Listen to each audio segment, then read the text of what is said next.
जय हिंद साथियों, good morning, Radhe Radhe. कैसे हैं आप सभी लोग? आई होप आप लोग अच्छे होंगे, स्वस्थ होंगे, मस्त होंगे और अपने आने वाले एग्ज़ाम की तैयारी भी बहुत अच्छे से कर रहे होंगे। तो एक बार फिर से स्वागत है आपके अपने चैनल रोली क्लासेस में। हम फिर से हाजिर हैं एक नई सीरीज़ के साथ, जिसमें हम UP-SSC, DSSC, एनएम GNM से रिलेटेड सभी क्वेश्चन को सॉल्व करेंगे और आपकी तैयारी को बेहतर बनाएंगे। तो आप सभी लोग जोश और जुनून के साथ जुड़ जाइए, सभी लोगों को शेयर कर दीजिए जो लोग इस क्लास को लेना चाहते हैं। तो आइए बिना समय गंवाए आज की क्लास को स्टार्ट करते हैं। आज की क्लास का पहला क्वेश्चन ये रहा आपकी स्क्रीन पे। आप लोग पढ़िए और बताइए इस क्वेश्चन का राइट आंसर क्या है। क्वेश्चन है, बच्चों में डायरिया का मुख्य कारण क्या है। आपको बताना है कि बच्चों में डायरिया का मुख्य कारण क्या है। विषाणु, जीवाणु, कवक या मिनरल। जल्दी जल्दी बताइए इस क्वेश्चन का राइट आंसर क्या है। डायरिया का मोड ऑफ ट्रांसमिशन क्या है ये देख लेते हैं। डायरिया का मोड ऑफ ट्रांसमिशन,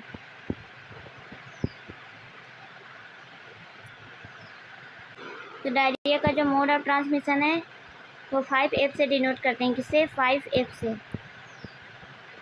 सबसे पहले इसमें finger, fluid, food, files and fomites, ये आपके 5F हैं। क्या है? मोड ऑफ ट्रांसमिशन किसका? डायरिया का। Finger, fluid, food, files, fomite, ये आपका है मोड ऑफ ट्रांसमिशन डायरिया का। इसका जो वायरस है वो कौन सा है? तो रोटा वायरस है। क्या है? Rota virus. याद रखिएगा, क्वेश्चन कई बार पूछा गया है कि डायरिया का जो वायरस है वो कौन सा है? रोटा वायरस है। और इसके प्रिवेंशन के लिए रोटा वैक्सीन देते हैं। क्या देते हैं? रोटा वैक्सीन। कितने?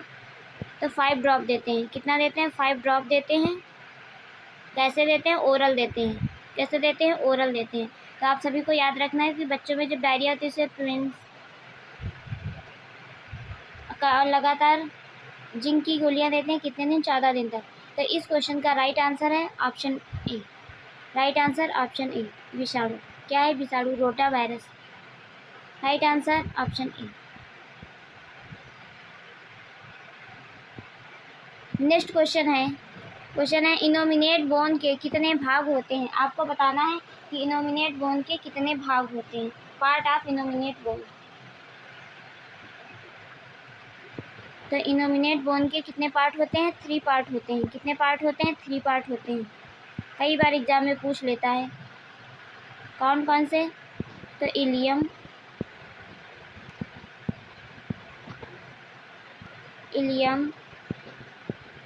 इस्चियम, थर्ड है प्यूबिस। ये आपके 3 पार्ट्स हैं। किसके? इनोमिनेट बोन के। किसके? इनोमिनेट बोन के। और कभी कभी क्वेश्चन ये पूछता है, एक मिनट, जो फीमेल पेल्विस होता है उसमें कितनी बोन होती है। फीमेल पेल्विस होता है उसमें कितनी बोन होती है। तो 2 इनोमिनेट बोन होती हैं। कौन सी? इनोमिनेट बोन होती हैं। 1 सैक्रम और 1 कॉक्सिक्स। तो फीमेल पेल्विस में 2 इनोमिनेट बोन होती हैं, 1 सैक्रम और 1 कॉक्सिक्स।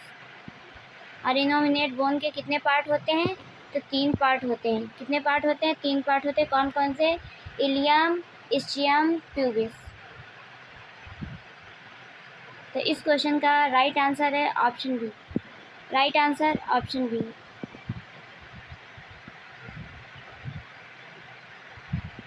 नेक्स्ट क्वेश्चन ये रहा आपकी स्क्रीन में। आप लोग बताइए इसका राइट आंसर क्या होगा।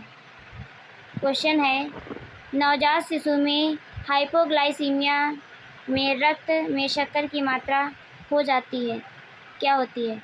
हाइपोग्लाइसीमिया का मतलब होता है ब्लड में ग्लूकोज की कमी।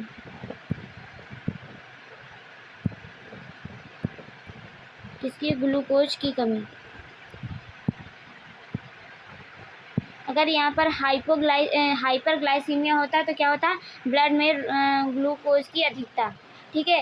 हाइपो जब भी वर्ड आपको दिख जाए तो इसका मतलब आप लोगों को ये समझना है कि उसमें जो भी चीज़ है वो कम हुई है, हाइपर मीन्स ज़्यादा हुई है। तो इस चीज़ को याद रखिएगा, क्योंकि कई बार ये कन्फ्यूज़ कर देता है कि यहाँ पर कम होगा या ज़्यादा होगा। अगर हाइपो वर्ड दिया गया है तो आप सभी को समझना है कि कोई भी चीज़ है जो भी है वो कम हुआ है। हाइपर दिया गया है तो इसका मतलब ये है कि ज़्यादा हुआ है। तो यहाँ पर आपसे ये पूछा है कि नवजात शिशु में हाइपोग्लाइसीमिया में रक्त में जो ग्लूकोज की मात्रा होती है वो कितनी हो जाती है? 40 mg/dl से कम, 50 mg/dl से कम, 60 mg/dl से कम या 70 mg/dl से कम। तो हाइपोग्लाइसीमिया का मतलब होता है ब्लड में ग्लूकोज की जो कमी है वो 40 mg/dl से कम होती है। कितनी? 40 mg/dl से कम होती है। तो इस क्वेश्चन का राइट आंसर है ऑप्शन ए। क्या है राइट आंसर? ऑप्शन ए। जैसे हाइपोकैल्सीमिया, हाइपोकैल्सीमिया इसका मतलब क्या होता है कि ब्लड में जो कैल्शियम है उसकी मात्रा कम है। क्या है? कम है। नेक्स्ट क्वेश्चन ये रहा आपकी स्क्रीन पे, आप लोग पढ़िए और बताइए इसका राइट आंसर क्या होगा। क्वेश्चन है ऑक्सीपिटो फ्रंटल डायामीटर की लंबाई होती है। आपसे पूछा गया है कि ऑक्सी फ्रंटल डायामीटर की लंबाई कितनी होती है, ये आपको बताना है। 9.5 सेंटीमीटर, 10.5 सेंटीमीटर, 11.5 सेंटीमीटर या 12.5 सेंटीमीटर। बताइए इस क्वेश्चन का राइट आंसर क्या होगा। ऑक्सीपिटो फ्रंटल डायामीटर की लंबाई आपको बताना है। तो ऑक्सी फ्रंटल डायामीटर की जो लंबाई होती है वो 11.5 सेंटीमीटर होती है। कितनी? 11.5 सेंटीमीटर होती है। और कभी कभी क्वेश्चन ये आता है कि सबसे बड़ा डायामीटर कौन सा होता है। सबसे बड़ा डायामीटर, सबसे बड़ा डायमीटर कौन सा होता है? तो मिंटो वर्टिकल होता है। कौन सा होता है? Minto vertical.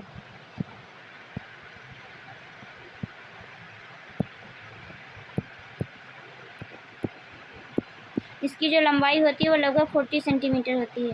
कितनी? 14 सेंटीमीटर होती है। तो क्या याद रखना है? सबसे बड़ा डायामीटर जो होता है उसकी लंबाई कितनी होती है? लगभग 14 सेंटीमीटर होती है। इसका नाम क्या है? मिंटो वर्टिकल है। और आपसे पूछा है ऑक्सीपिटो फ्रंटल डायमीटर की लंबाई कितनी होती है, तो इसका राइट आंसर है option C. Right answer option C, 11.5 centimetre. Next question ये रहा आपकी स्क्रीन पे। क्वेश्चन है एक्सचेंज ट्रांसफ्यूजन किसके उपचार के लिए किया जाता है? एक्सचेंज ट्रांसफ्यूजन किसके उपचार के लिए किया जाता है? पीलिया, वज़न बढ़ाने के लिए, रक्तचाप बढ़ाने के लिए या लंबाई बढ़ाने के लिए? एक्सचेंज ट्रांसफ्यूजन किसके उपचार के लिए किया जाता है? तो किसके लिए? जॉइंडिस के लिए। किसके लिए? जॉइंडिस। ये कितने टाइप का होता है? 2 टाइप का। एक होता है पैथोलॉजिकल, एक होता है फिजियोलॉजिकल। क्या होता है? एक होता है फिजियोलॉजिकल। तो आपको याद रखना है कि जो जॉइंडिस होता है वो 2 टाइप का होता है। एक होता है पैथोलॉजिकल, एक होता है फिजियोलॉजिकल। और इसमें फ़ोटोथेरेपी भी देते हैं। क्या करते हैं? फ़ोटोथेरेपी देते हैं। डायरेक्ट क्वेश्चन आता है कि इनमें से किसमें फ़ोटोथेरेपी दी जाती है, इनमें से किसमें फ़ोटोथेरेपी नहीं दी जाती है। तो किसमें देते हैं? पीलिया में। पीलिया में क्या होता है? जो हमारा बिलिरुबिन लेवल होता है, सीरम में बिलिरुबिन लेवल बढ़ जाता है तो पीलिया की कंडीशन आ जाती है। तो इस क्वेश्चन का राइट आंसर है option A. Right answer option ए। पीलिया में एक्सचेंज ट्रांसफ्यूजन का उपचार किया जाता है। राइट आंसर ऑप्शन ए। नेक्स्ट क्वेश्चन है सामान्यतः शरीर का तापमान सबसे अधिक कब होता है? सामान्यतः शरीर का तापमान सबसे अधिक कब होता है? सुबह, दोपहर, शाम, रात। बताइए इसका राइट आंसर क्या होगा। तापमान मतलब टेम्परेचर। तो इस क्वेश्चन का राइट आंसर है, बताइए आप लोग जल्दी जल्दी आंसर कीजिए। तो इसका राइट आंसर है option C. Right answer option C, शाम में। कब होता है? शाम में। देखिए टेम्परेचर और फीवर में बहुत डिफरेंस होता है, क्योंकि लोगों को कन्फ्यूजन रहती है कि टेम्परेचर क्या है और फीवर क्या है। टेम्परेचर का मतलब है 98.6 डिग्री फ़ारेनहाइट। ये आपका टेम्परेचर है, बॉडी टेम्परेचर। ये क्या है? ये आपका बॉडी टेम्परेचर है। अगर ये बॉडी टेम्परेचर है, इसमें इंक्रीज़ होता है तो हम उसे फीवर की कंडीशन मानते हैं। क्या मानते हैं? फीवर की कंडीशन। अगर इससे ज़्यादा होता है तो हम क्या डिनोट करेंगे? फीवर की कंडीशन। और कभी कभी डायरेक्ट यहाँ से पूछता है कि तापमान किसे कहते हैं, तो तापमान बॉडी का जो तापमान होता है वो 98.6 डिग्री फ़ारेनहाइट होता है। अगर इससे ज़्यादा होगा तो उसे हम फीवर कहेंगे। अगर इतना है तो आप उसे फीवर नहीं कह सकते। ये नॉर्मल टेम्परेचर है बॉडी का। तो आप लोगों को ये चीज़ें याद रखनी चाहिए। नेक्स्ट क्वेश्चन ये रहा आपकी स्क्रीन पे, आप लोग पढ़िए और बताइए इसका राइट आंसर क्या होगा। क्वेश्चन है, अधिक वॉल्यूम वाली पल्स मिलती है। आपको बताना है कि अधिक वॉल्यूम वाली जो पल्स हैं वो कब मिलती हैं, कहाँ मिलती हैं। गर्भावस्था, बुखार, अल्प रक्तता या फिर उपरोक्त सभी। इसका मतलब क्या होता है? अनीमिया होता है। बताइए इस क्वेश्चन का राइट आंसर। और जो पल्स होती हैं, पल्स कितनी जगह से फील की जाती हैं, ये भी आप लोगों को कमेंट करके बताना है। जल्दी जल्दी आंसर कीजिए। बताइए आप लोग जल्दी जल्दी कि जो पल्स होती हैं कहाँ कहाँ से फील होती हैं। तो कहाँ कहाँ से होती हैं? Radial, temporal, carotid, brachial, femoral, popliteal, apical और आपकी फ्रंटीरियल। ये आपकी 8 साइट हैं जहाँ से हम पल्स को फील करते हैं। क्या करते हैं? पल्स को फील करते हैं।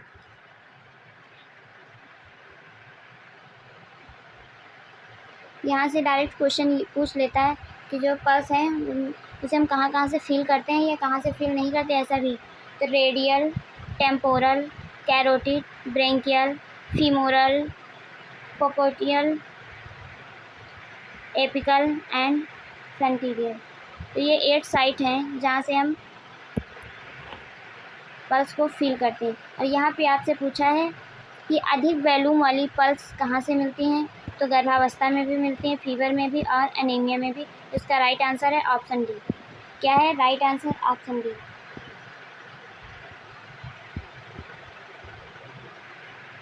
नेक्स्ट क्वेश्चन ये रहा आपकी स्क्रीन पे, बताइए इसका राइट आंसर क्या है। क्वेश्चन है, सब ऑक्सीपिटो फ्रंटल डायामीटर की लंबाई होती है। सब ऑक्सीपिटो फ्रंटल डायामीटर की लंबाई होती है, कितनी होती है ये आपको बताना है।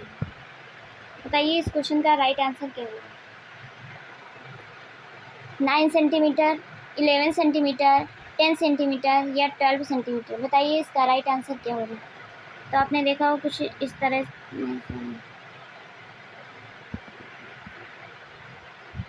से कुछ स्ट्रक्चर होता है।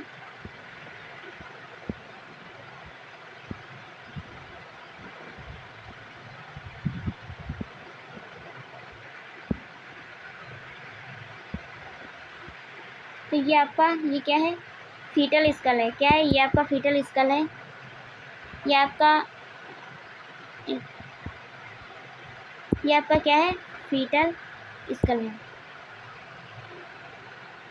अब बताइए इसका राइट आंसर क्या होगा। सब ऑक्सीपिटो फ्रंटल डायामीटर, ये आपका और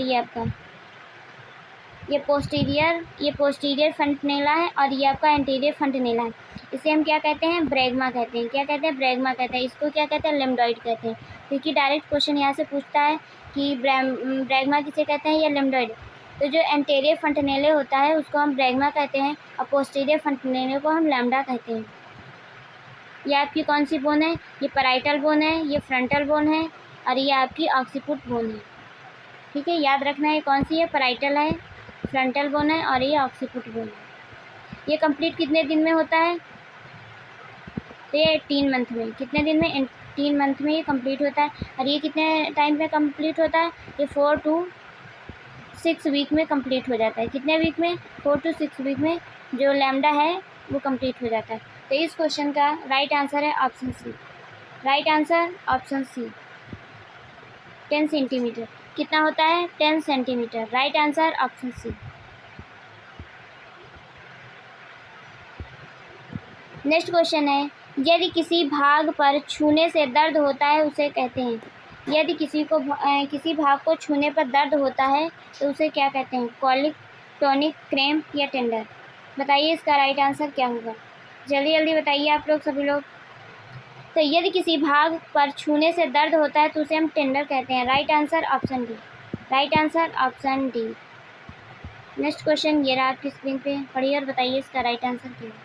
क्वेश्चन है, कितने तापमान पर मस्तिष्क को क्षति होने का खतरा अधिक होता है। मतलब कितना अधिक टेम्परेचर हो जाएगा बॉडी का जो आपके मस्तिष्क में क्षति होने का खतरा हो जाएगा। 101 डिग्री फ़ारेनहाइट, 103 डिग्री फ़ारेनहाइट या 105 डिग्री फ़ारेनहाइट या 107 डिग्री फ़ारेनहाइट। तो आप सभी को पता है जो बॉडी टेम्परेचर होता है वो 98.6 डिग्री फ़ारेनहाइट होता है।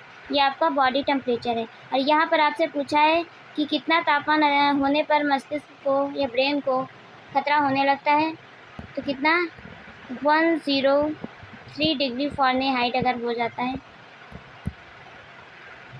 तो ब्रेन के लिए प्रॉब्लम क्रिएट कर सकता है। तो इस क्वेश्चन का राइट आंसर है option D. Right answer option D, 103 degree Fahrenheit. Next question है, सब पाराइटल डायामीटर की लंबाई होती है। सब पाराइटल डायामीटर की लंबाई होती है, ये आपको बताना है। 6.5 सेंटीमीटर, 7.5 सेंटीमीटर, 8.5 सेंटीमीटर या 9.5 सेंटीमीटर। बताइए इस क्वेश्चन का राइट आंसर क्या होगा। सब ऑक्सीपिटो नहीं, यहाँ पे सब पाराइटल डायामीटर की बात कर रहे हैं। बताइए आंसर कीजिए जल्दी जल्दी। सब पैराइटल डायामीटर की जो लंबाई होती है वो लगभग 8.5 सेंटीमीटर होती है। कितनी होती है? 8.5 centimetre. Right answer option C. 9.5 centimetre किसकी लंबाई होती है? तो बाई पैराइटल की होती है। किसकी होती है? बाई पैराइटल की होती है। यहाँ पर सब पैराइटल पूछा है, वहाँ पे बाई पैराइटल पूछा है। इसके अलावा 9.5 सेंटीमीटर किसकी लंबाई होती है? तो सब ऑक्सीपिटो ब्रैगमेटिक की। किसकी? सब ऑक्सीपिटो ब्रैगमेटिक की भी जो लंबाई होती है वो 9.5 सेंटीमीटर होती है। 7.5 सेंटीमीटर किसकी होती है? तो बाईमेस्ट्रॉइड की। किसकी? बाईमेस्ट्रॉइड की। यहाँ से भी याद रखिएगा क्योंकि आपको सब पैराइटल, सब ऑक्सीपिटो फ्रंटल, सब ऑक्सीपिटो ब्रैगमेटिक तो याद रहता है, लेकिन बाई पैराइटल, बाई टेम्पोरल और बाईमेस्ट्रॉइड ये भी आपको साथ में याद रखना है। तो इस क्वेश्चन का राइट आंसर है option C, 8.5 centimetre. Next question ये रहा आपकी स्क्रीन पे। बच्चों में दर्द का प्रभाव सबसे अधिक कहाँ पर दिखाई देता है? बच्चों में दर्द का प्रभाव सबसे अधिक कहाँ पर दिखाई देता है? चेहरा, हाथ, पेट, पैर, फेस, हैंड, एब्डोमेन या लेग। तो बच्चों में जो दर्द का प्रभाव होता है वो सबसे अधिक फेस पर दिखाई देता है, क्योंकि बच्चा बोल तो पाएगा नहीं, तो उसके फेस से ही लोग ऑब्जर्व करते हैं। तो इस क्वेश्चन का राइट आंसर है ऑप्शन ई।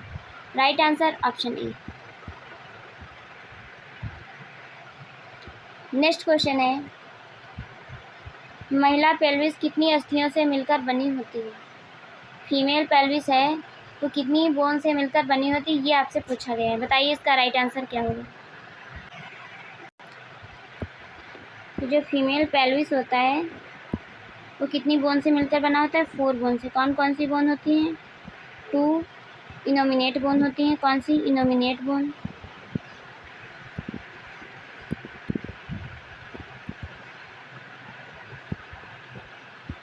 और 1 कौन सी होती है?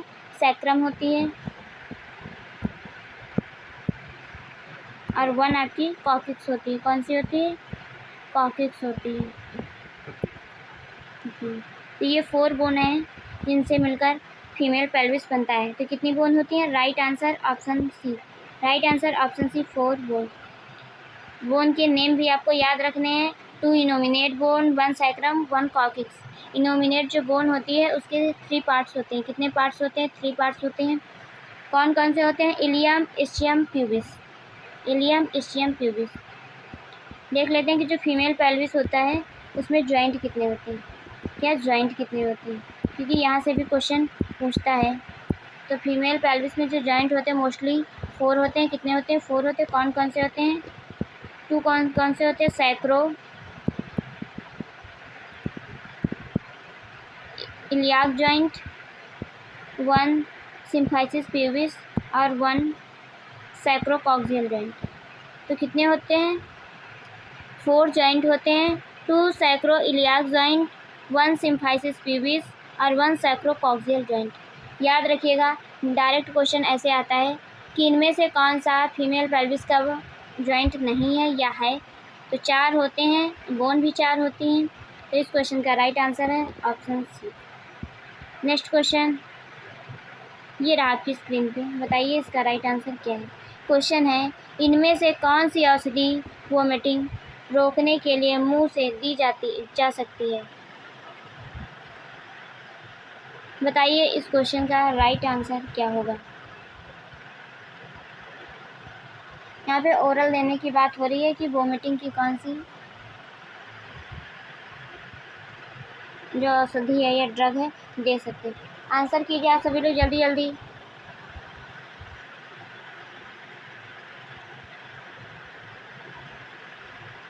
तो इस क्वेश्चन का राइट आंसर है option E. Right answer option E.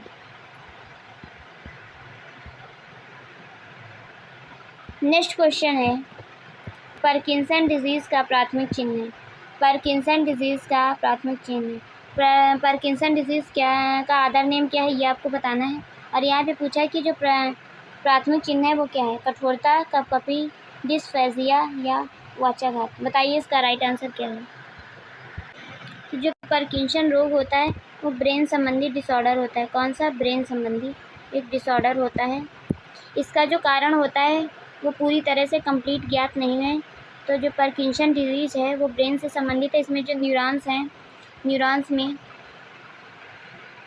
हानि होती है। क्या होती है? मतलब प्रॉब्लम होती है। तो इस क्वेश्चन का राइट आंसर है option B. Right answer option B. इसका जो प्राथमिक चिन्ह है वो है कपकपी। Right answer option B. Next question ये रहा आपकी स्क्रीन पे, मेंटो वर्टिकल डायामीटर की लंबाई कितनी होती है। और ये आपका सबसे बड़ा डायामीटर है। क्या है? सबसे बड़ा डायामीटर। सबसे बड़ा डायामीटर कौन सा होता है? तो मेंटो वर्टिकल डायामीटर होता है। इसकी लंबाई लगभग कितनी होती है? 14 सेंटीमीटर। कितनी होती है? 14 centimetre. Right answer option D. Next question है, बेहोश रोगी में हाइपोक्सिया का लक्षण है। बेहोश रोगी में हाइपोक्सिया का लक्षण है बेचैनी, कब्ज, बुखार या सिर दर्द। बताइए इस क्वेश्चन का राइट आंसर क्या है। हाइपोक्सिया का मतलब क्या होता है? फीवर। क्या होता है? फीवर होता है। इसका मतलब क्या होता है? फीवर होता है। याद रखिएगा, ये मेडिकल टर्मिनोलॉजी है। तो बेहोश रोगी में हाइपोक्सिया का लक्षण होता है बेचैनी। राइट आंसर ऑप्शन ए। क्या होता है? बेचैनी होता है। नेक्स्ट क्वेश्चन ये रहा आपकी स्क्रीन पे। क्वेश्चन है, तीव्र हृदय गति को कहते हैं हार्ट रेट। तीव्र हृदय गति को क्या कहते हैं? ब्रैडीकार्डिया, हेलोकार्डिया, टैकीकार्डिया या फिर मेसोकार्डिया। बताइए इसका राइट आंसर क्या होगा।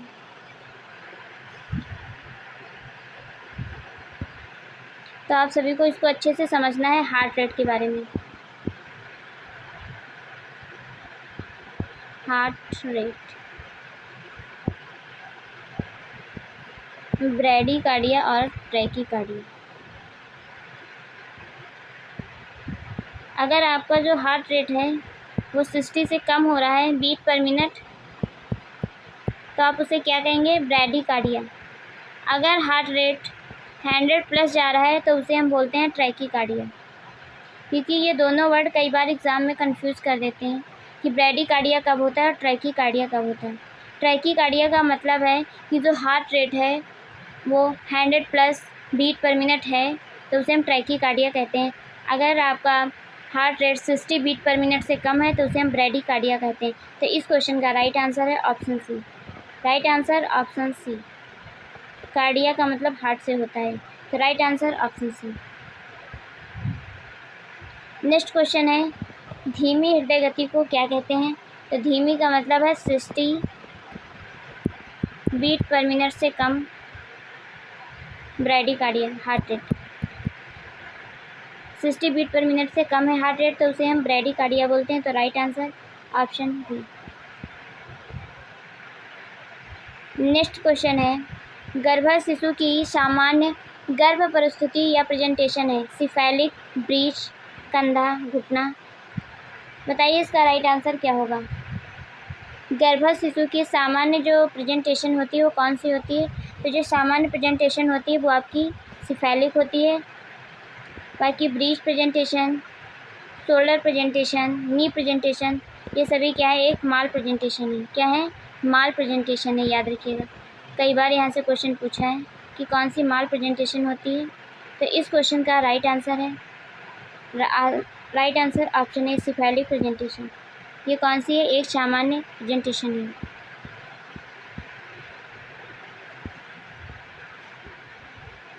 नेक्स्ट क्वेश्चन ये रहा आपकी स्क्रीन पे, आप लोग पढ़िए, बताइए इसका राइट आंसर क्या। क्वेश्चन है, गुर्दे की शल्य क्रिया करने के लिए रोगी की पोजीशन होनी चाहिए। गुर्दे की शल्य क्रिया करने के लिए रोगी की कौन सी पोजीशन होनी, सुपाइन, प्रोन, सिम्स या फाउलर। बताइए इस क्वेश्चन का राइट आंसर क्या होगा, जल्दी जल्दी आंसर कीजिए। क्वेश्चन कह रहा है कि गुर्दे की जो सर्जरी करने के लिए रोगी की जो पोजीशन होनी चाहिए वो कौन सी होनी चाहिए, सुपाइन। राइट आंसर ऑप्शन ए सुपाइन होनी चाहिए। नेक्स्ट क्वेश्चन है, सर्जरी के बाद रोगी के एयरवे वायुमार्ग में रुकावट आने का प्रमुख कारण क्या है। क्वेश्चन कह रहा है कि सर्जरी के बाद रोगी में एयरवे वायुमार्ग में रुकावट आने का प्रमुख कारण क्या है।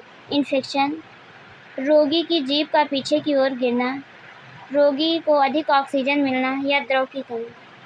तो सर्जरी के बाद एयरवे वायुमार्ग में रुकावट आने का जो प्रमुख कारण है वो क्या है, इन्फेक्शन है। क्या है, इन्फेक्शन है, संक्रमण है। तो right answer option A, right answer option A. Next question ये रहा आपकी स्क्रीन, बताइए इसका राइट आंसर क्या होगा।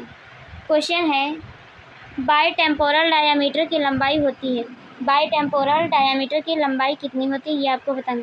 7 सेंटीमीटर, 8 सेंटीमीटर, 9 सेंटीमीटर या 10 सेंटीमीटर। तो बायटेम्पोरल डायामीटर की लंबाई लगभग 8 सेंटीमीटर होती है। कितनी होती है, 8 सेंटीमीटर। राइट आंसर ऑप्शन है। नेक्स्ट क्वेश्चन है, किसी रोगी में एक फेफड़े में वायु प्रवाह कम होने के कारण है, न्यूमोथोरैक्स, फुसफुस, पतन या उपरोक्त सभी। क्वेश्चन कह रहा है कि किसी रोगी में एक फेफड़े में वायु प्रवाह कम होने के कारण है, न्यूमोथोरैक्स, फुसफुस, पतन, उपरोक्त सभी। तो इसका राइट आंसर है ऑप्शन डी। राइट आंसर क्या होगा, ऑप्शन डी होगा, उपरोक्त सभी। क्वेश्चन ये रहा आपकी स्क्रीन पे, बताइए इसका राइट आंसर क्या है। क्वेश्चन है, पेल्विस की चारों अस्थियां कितनी संधियों से आपस में जुड़ती हैं। पेल्विक की जो 4 बोन होती हैं वो कितने जॉइंट बनाती हैं ये आपसे पूछा है। तो आपको बताना है पेल्विक जॉइंट। तो पेल्विक जॉइंट कितने होते हैं, 4 होते हैं। कौन कौन से होते हैं, 2 sacro iliac joint, 2 sacro iliac joint, 1 symphysis pubis और 1 सैक्रोकॉक्सियल जॉइंट, 1 सैक्रोकॉक्सियल जॉइंट। तो कौन कौन से होते हैं, 2 sacro iliac joint, 1 symphysis pubis और 1 सैक्रोकॉक्सियल जॉइंट। तो इस क्वेश्चन का राइट आंसर है option D. Right answer option D. Next question है, भ्रूणीय कपाल का अग्र फंटनेले कितने माह में बंद हो जाता है, 6 मंथ, 18 मंथ, 12 मंथ या 24 मंथ। बताइए इस क्वेश्चन का राइट आंसर क्या है और इसे कहते क्या हैं, बताइए आप लोग। तो जो एंटेरियर फंटनेला होता है उसे हम क्या कहते हैं, ब्रैगमा कहते हैं। क्या कहते हैं, ब्रैगमा कहते हैं। तो इसका राइट आंसर है ऑप्शन बी, 18 मंथ। कब कंप्लीट होता है, क्लोज होता है, तो लगभग 18 मंथ का टाइम लग जाता है, तब ये एंटीरियर फंटनेला कंप्लीट होता है। पोस्टीरियर जो फंटनेला होता है वो 4 to 6 वीक में कंप्लीट हो जाता है और उसे क्या कहते हैं, लैम्डा कहते हैं। क्या कहते हैं, लैम्डा कहते हैं। Right answer option B. Next question है, भ्रूणीय कपाल का पश्च फंटनेले कितने सप्ताह में बंद हो जाता है। यहाँ पे लैम्डा की बात कर रहा है। तो इसका राइट आंसर होगा ऑप्शन सी।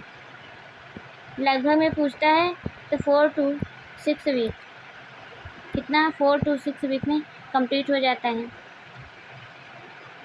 इसका जो नाम है क्या है, लैम्डा है।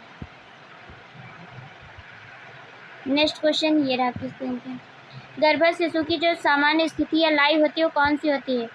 लंबवत, लॉन्गिट्यूडनल, तिरछी, ट्रांसवर्स, आड़ी, ऑब्लिक या उपरोक्त में से कोई नहीं।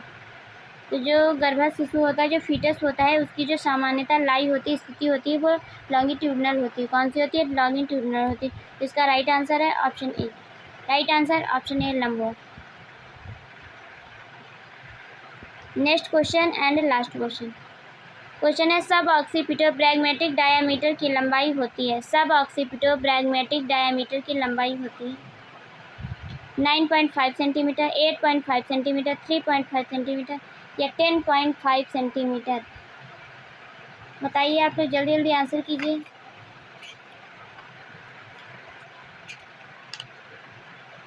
तो इस क्वेश्चन का राइट आंसर है option A. Right answer option A, 9.5 centimetre.